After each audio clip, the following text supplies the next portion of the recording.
بسم الله والحمد لله، والصلاة والسلام الأتمان الأكملان على سيدنا وحبيبنا المصطفى رسول الله صلى الله عليه وسلم. بحب المصطفى تحيا القلوب وتغتفر الخطايا والذنوب، وأرجو أن أعيش به سعيدا وألقاه وليس علي حوب. نبي كامل الأوصاف تمت محاسنه فقيل له الحبيب، يفرج ذكره الكربات عنا إذا نزلت بساحتنا الكروب. شريعته صراط مستقيم فليس يمسنا فيها لغوب. هدانا للإله بها نبي فضائله إذا تحكى ضروب. لجود المصطفى مدت يدانا وما مدت له أيد تخيب. صلاة الله ما سارت سحاب عليه وما أتى فرج قريب. أيها الإخوة الكرام، الحفل الكريم، السلام عليكم جميعا ورحمة الله وبركاته. نحييكم من هذه الساحة الطاهرة العاطرة، ساحة مسجد اللواء الإسلامي بساحة بيت النجدي بقرية الحصوة مركز أبو كبير بمحافظة الشرقية. ويسعدنا أن نلتقي بكم في هذا اليوم الكريم من أيام الله تعالى، اليوم الرابع من شهر شعبان المكرم، هذا الشهر الذي يحتل في نفوس المسلمين منزلة عظمى لما فيه من الذكريات المحببة إلى قلوب المسلمين. ومن أولى هذه الذكريات أنه قد تم فيه تحويل قبلة المسلمين في الصلاة من بيت المقدس إلى البيت الحرام، من بيت المقدس بفلسطين الحبيبة رده الله علينا وجمعنا الله بكم فيه في الصلاة فيه. هذا البيت الذي إن هان على أنفسنا فقد هنا حتى كفرنا، ومن هانت القدس في دينه كان كمن هان حتى كفر. هذا الشهر الذي يسلم فيه الحساب السنوي الختامي للبشر في كل عام، ولذلك كان رسولنا صلى الله عليه وسلم يحرص أن يكون معظم أيامه صائما، ولما سئل في ذلك قال: ذاك شهر يغفل الناس عنه بين رجب ورمضان، وهو شهر ترفع فيه الأعمال إلى رب العالمين، وأحب أن يرفع عملي وأنا صائم. وهو أيضا شهر رسولنا الكريم صلى الله عليه وسلم، فقد أنزل فيه على رسولنا صلى الله عليه وسلم آية رفعت من شأنه وكانت سموا وعلوا في قدره أكثر وأكثر. هذه الآية هي قول الله عز وجل: بسم الله الرحمن الرحيم، إن الله وملائكته يصلون على النبي يا أيها الذين آمنوا صلوا عليه وسلموا تسليما. ولا يخفى ما في هذه الآية من تكريم وتشريف وتعظيم لقدر النبي صلى الله عليه وسلم. فالله بذاته العلية وملائكته الكرام يصلون على المصطفى عليه الصلاة والسلام. ليس ذلك وفقط، بل إن الآية تأمرنا من قبل الله عز وجل أن نصلي ونسلم على رسول الله صلى الله عليه وسلم صلاة وتسليما. فصلوات ربي وتسليماته عليك سيدي يا رسول الله، صلاة وسلاما عليك يا حبيب الله، حتى لا نكون من البخلاء. فقد سمعنا عنك أنك قلت: البخيل من ذكرت عنده فلم يصلي علي. وقد قلت: رغم أنف امرئ ذكرت عنده فلم يصلي علي. نصلي عليك سيدي يا رسول الله كثيرا حتى تكون شفيعا لنا يوم القيامة. فقد قلت لنا: أولى الناس بي شفاعة يوم القيامة أكثرهم علي صلاة. وفي ذلك تشريف وتكريم أكثر وأكثر إذا علمنا أن الله سبحانه وتعالى بذاته العلية يصلي على من صلى على رسول الله صلى الله عليه وسلم مرة واحدة يصلي عليه 10 مرات ويرفع عنه 10 خطيئات. فصلاة وسلاما عليك سيدي يا رسول الله. أسعد بصحبتكم في هذه الأمسية الدينية من ساحة مسجد اللواء الإسلامي بدعوة كريمة من الأخ العزيز والصديق الحبيب سيادة اللواء محمد النجدي، غفر الله لنا وله وللمسلمين أجمعين، وجعلنا وإياه من الذين يستمعون القول فيتبعون أحسنه. أرحب بكم جميعا، وأرحب بأساتذتي من الإعلاميين من إذاعة القرآن الكريم ومن التلفزيون، ونبدأ اللقاء بآيات كريمات من الذكر الحكيم يتلوها علينا الليلة فضيلة القارئ الشيخ عبد الناصر حرج.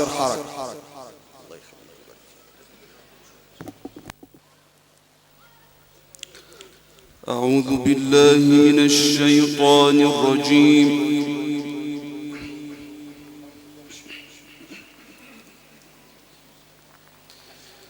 بسم الله الرحمن الرحيم.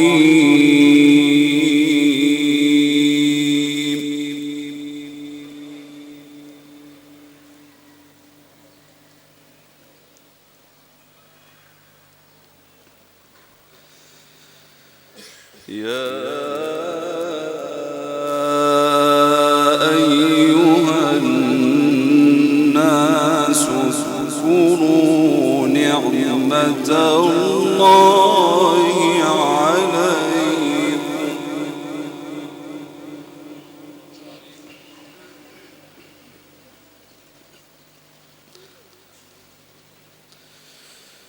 اذكروا نعمة الله عليكم هل من خالق غير الله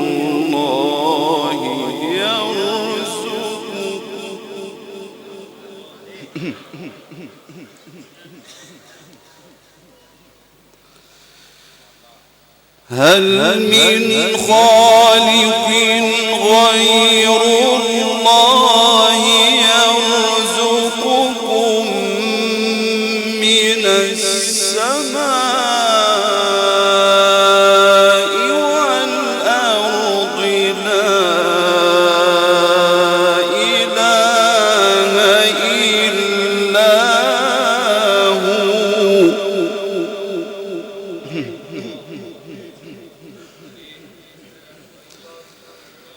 فأنى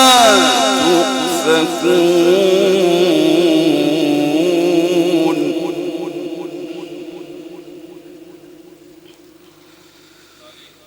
وإن يكذبوك فقد كذبت رسل من قبلك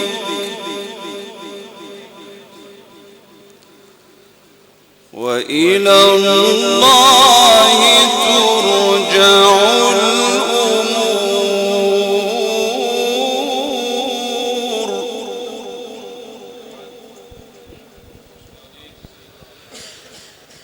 يا أيها الناس اذكروا نعمة الله عليكم هل من خالق غير الله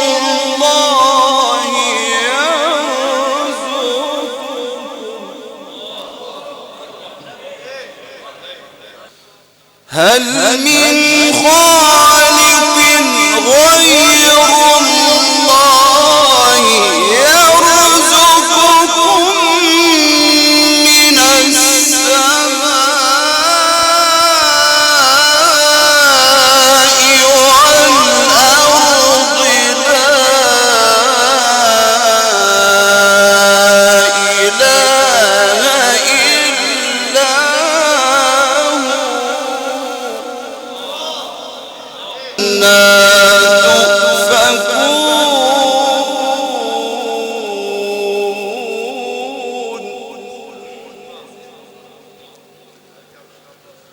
وإن يكذبوك فقد كذبت رسل من قبلك وإلى الله ترجع الأمور.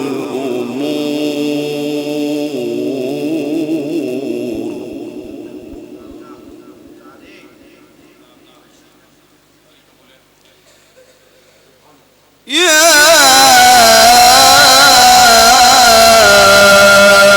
أيها الناس إن وعد الله حق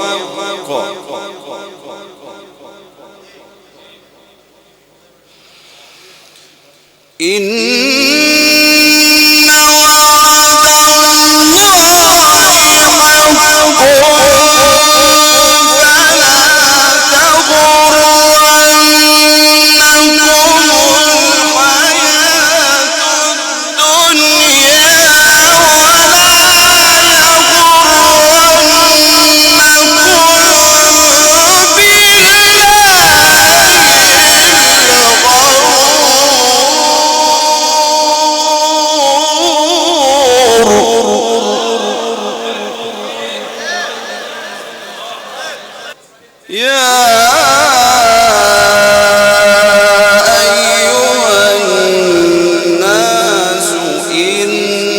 وعد الله حق فلا تغرنكم الحياة الدنيا فلا تغرنكم الحياة الدنيا إن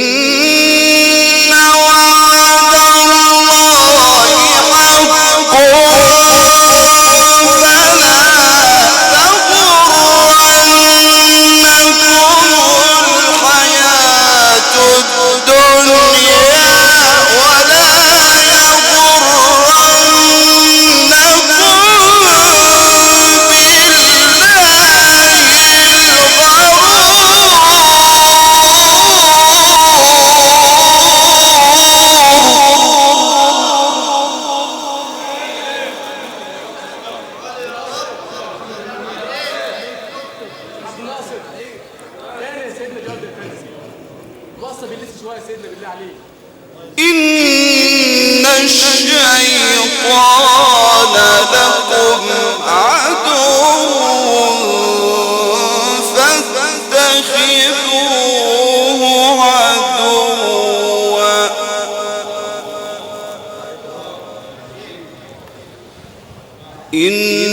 إنما يدعو حزبه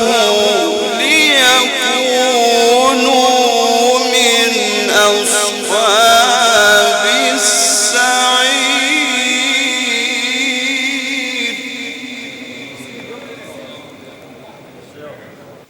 الذين كفروا لهم عذاب شديد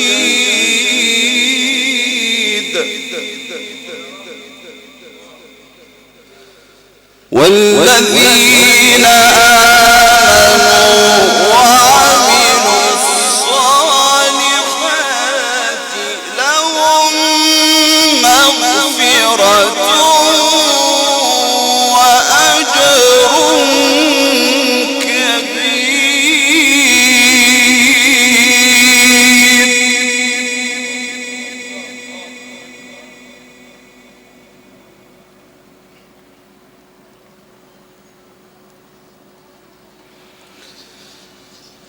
أفمن زين له سوء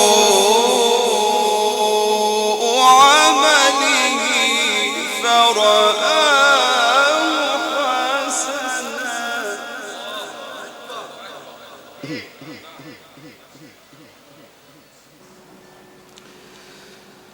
أفمن زين له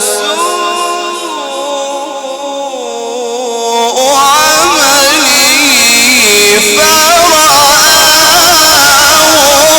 حسنا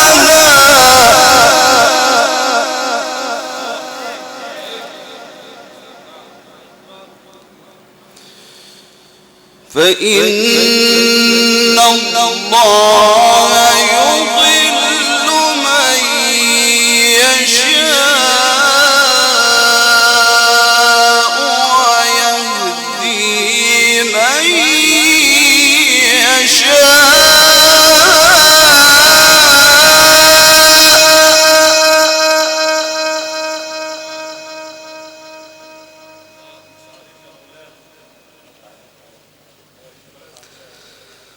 فلا تذهب نفسك عليهم حسرات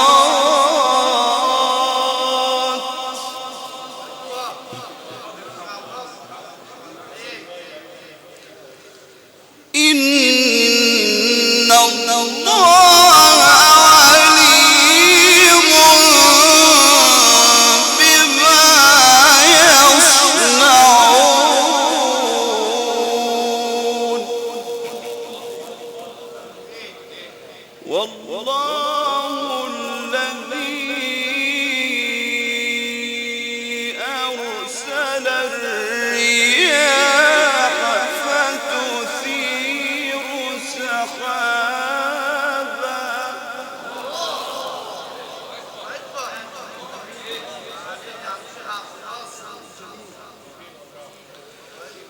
والله الذي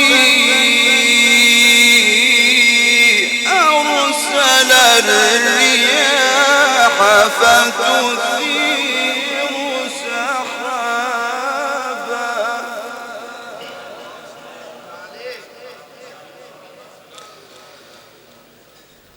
فتثير سحابا فسقناه إلى بلد ميت فأحيينا به الأرض بعد موتها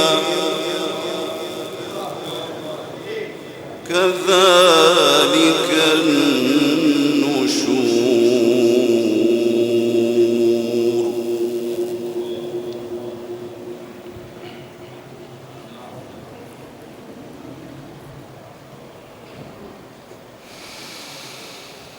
من كان يريد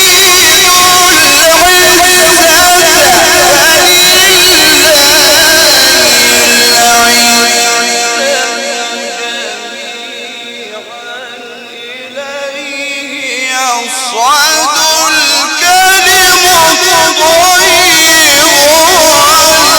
والعمل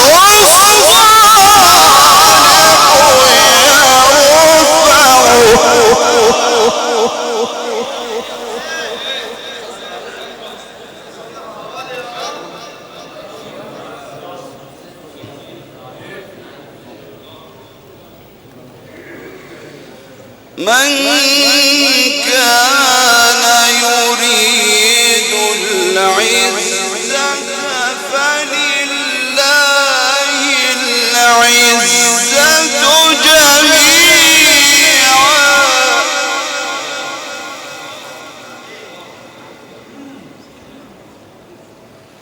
من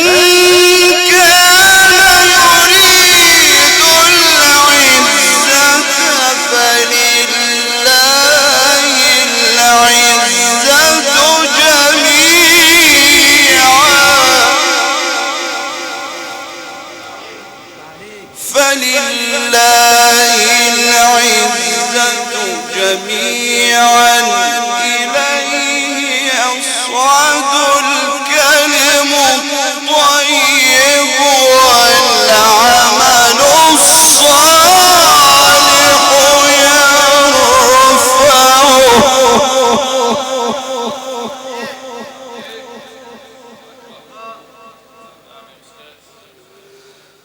والذين يمكرون السيئات لهم عذاب شديد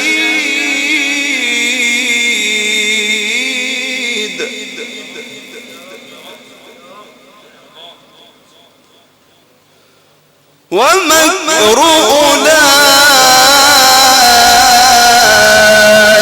هو يبور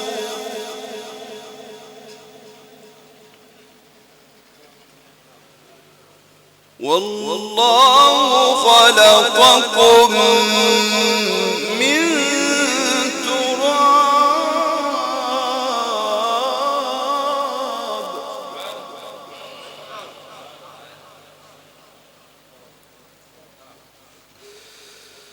والله خلقكم من تراب ثم من نطفة ثم جعلكم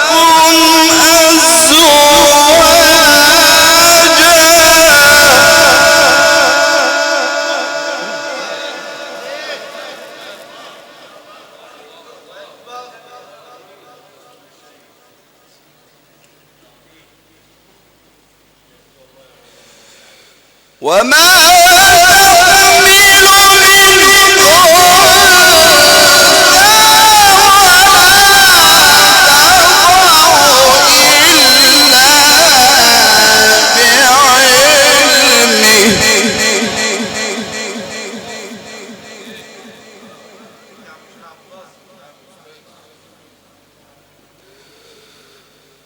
وما يعمر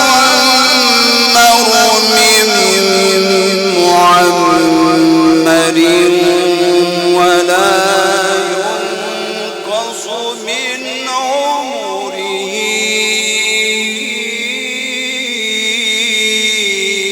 إلا في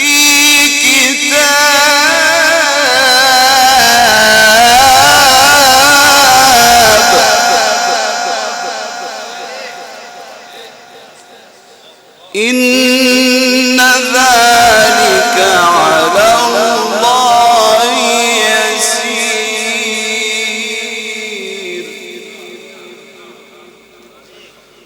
الله أكبر بسم الله الرحمن الرحيم والضحى والليل إذا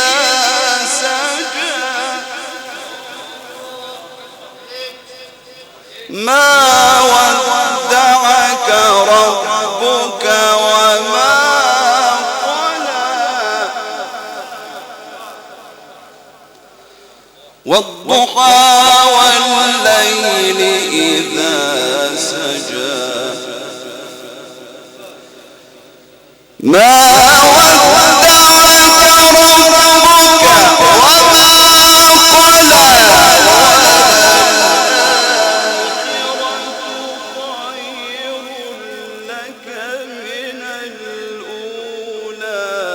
قلى سوف يعطيك ربك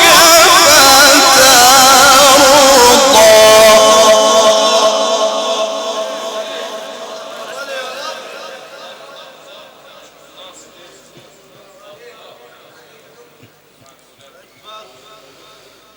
ألم يجدك يتيما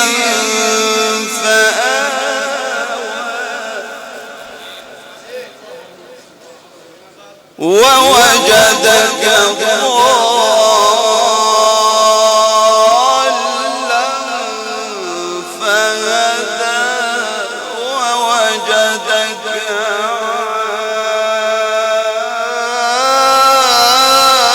عائلا فأغنى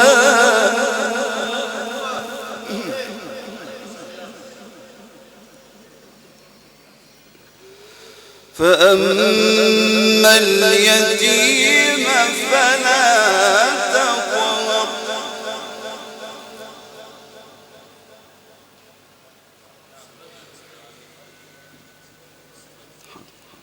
وأما السائل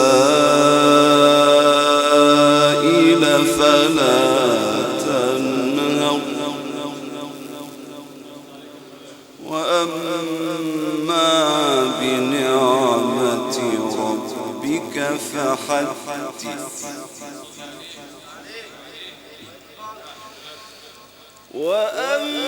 وأما بنعمة ربك فحدث الله أكبر بسم الله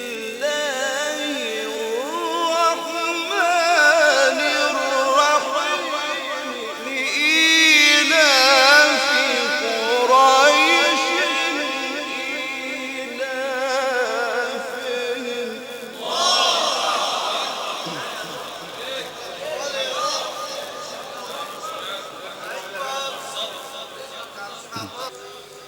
فأما اليتيم فلا تقهر وأما السائل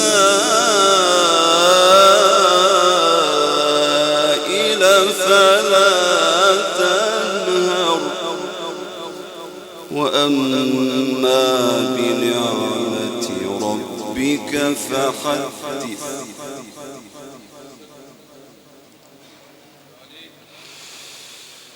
وأما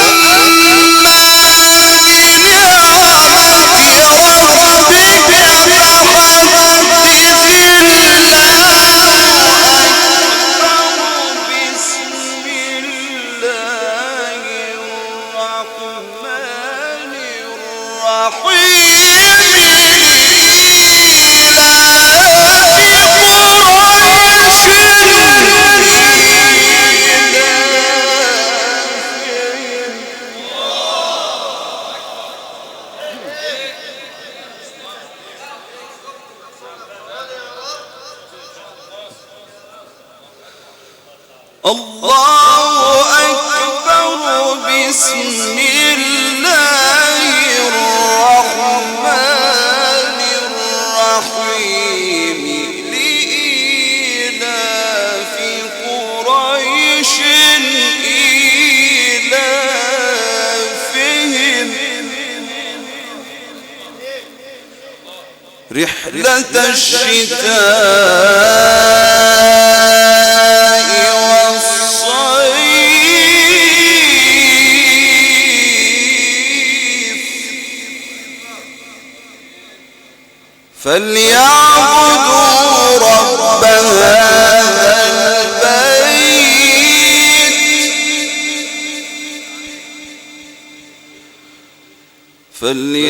فليعبدوا رب هذا البيت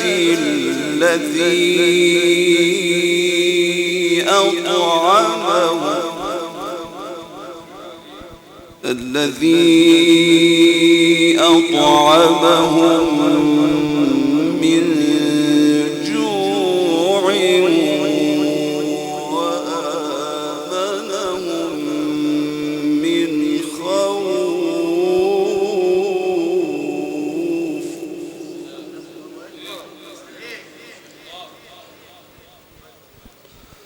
الله أكبر الله أكبر بسم الله الرحمن الرحيم إنا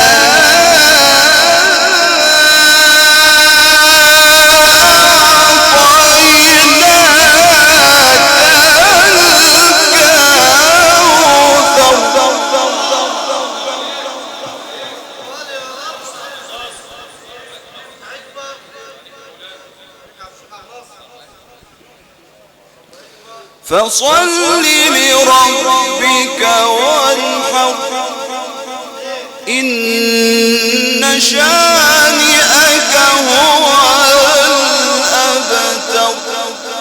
صدق الله العظيم.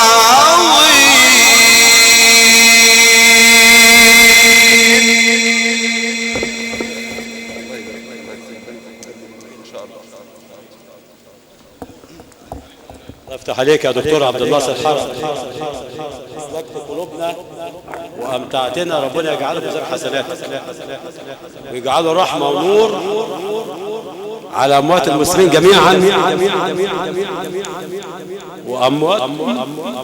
وأموات الله وأمي وأبويا وأخويا اللهم أقرئهم منا السلام، اللهم اقرئهم منا السلام، أمواتنا وأمواتكم وكل أموات المسلمين عامة وأمواتنا احنا خاصة، وعلى روح أمي وأبويا وأخويا اللهم اجعل هذا الجمع جمعا مرحوما، واجعله يا رب روضة من رياض الجنات تحفها الملائكة تغشاها الرحمة، واذكرنا يا رب في ملأ خير من هذا الملأ.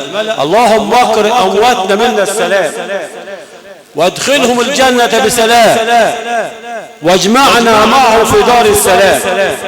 يا سلام يا رحمن يا رحيم يا الله.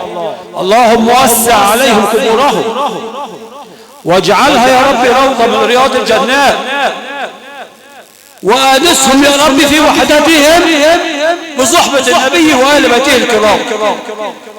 اللهم جاف الأرض عن جنبيهم، اللهم جاف الأرض عن جنبيهم، اللهم انقلهم من دوك اللحود ومن مراتع الدود إلى جنات الخلود يا غفور يا ودود.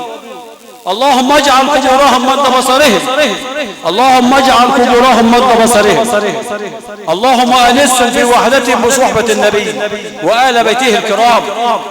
اللهم ارحمنا جميعا إذا صرنا إلى ما صاروا إليه، اللهم ارحمنا جميعا إذا صرنا إلى ما صاروا إليه.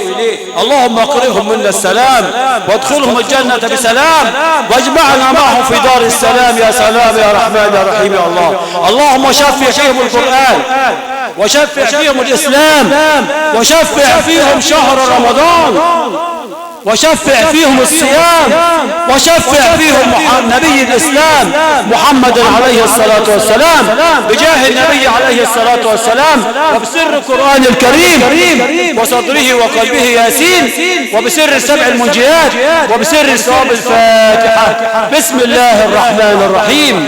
الحمد لله رب العالمين، الرحمن الرحيم، مالك يوم الدين، إياك نعبد وإياك نستعين، اهدنا الصراط المستقيم صراط الذين أنعمت عليهم غير المغضوب عليهم ولا الضالين، آمين. وادعو أخي وحبيبي رفيق الصبا والشباب الدكتور علي عبد الحليم مدير عام البرامج الدينية في القاهرة الثانية كي يمتعنا بجزء من حديثه الكريم.